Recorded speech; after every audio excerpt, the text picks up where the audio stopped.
Vijay sir வந்து இந்த சினிமாவுக்கு லாஸ்ட் மூவி அதை விட்டு கிளம்புறாரு அப்படின்னு சொல்லிட்டு எல்லா ஃபேன்ஸ் வந்து எல்லாருமே நடிகர்கள் எல்லாருமே கொடுத்துட்டு இருக்காங்க.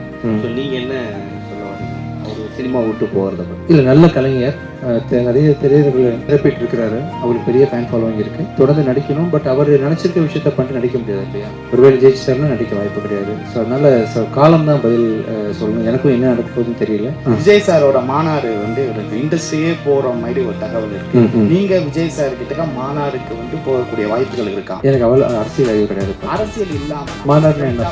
மாநாடுனா அரசியல் தான். விஜய் சார் உங்களை கூப்பிட்டாங்களா, போகிறதுக்கு வாய்ப்புகள் இருக்கா? ஃப்ரெண்டு தானேப்பா, விஷால் கூப்பிட்டாலும் போவேன். இல்ல ஆரியா மாநாடு வச்சாலும் போவேன். நீங்க கூப்பிடுறீங்களா மாநாட்டுக்கு வர்றேன். Vijay sir are you have any plan to மாநாடு? நம்பி என்னை மாட்டி விட்டது போதுமா? வேற ஏதாவது பிளான் வச்சிருக்கீங்களா?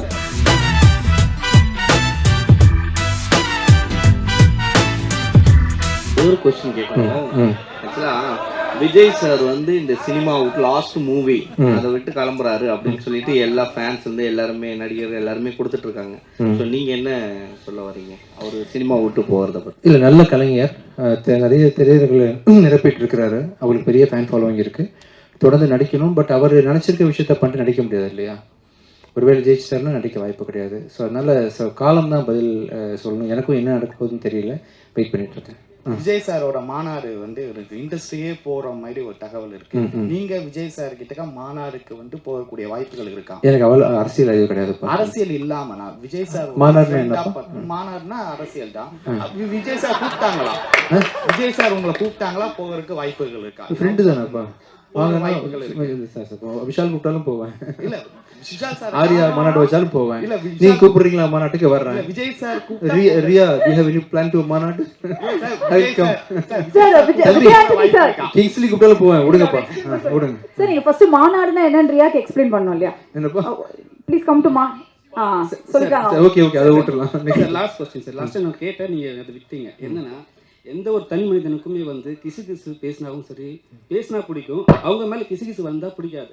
ஆனா நீங்க எல்லா மேடையிலயும் வந்து கிசு கிசு எழுதுங்க, சொல்லுங்க. என்ன ஒரு காரணம் சார்? ஏன் பண்ண மாட்டேங்கிறீங்க காரணம் சொல்லுங்க. நான் இவ்வளவு கேட்கறேன்.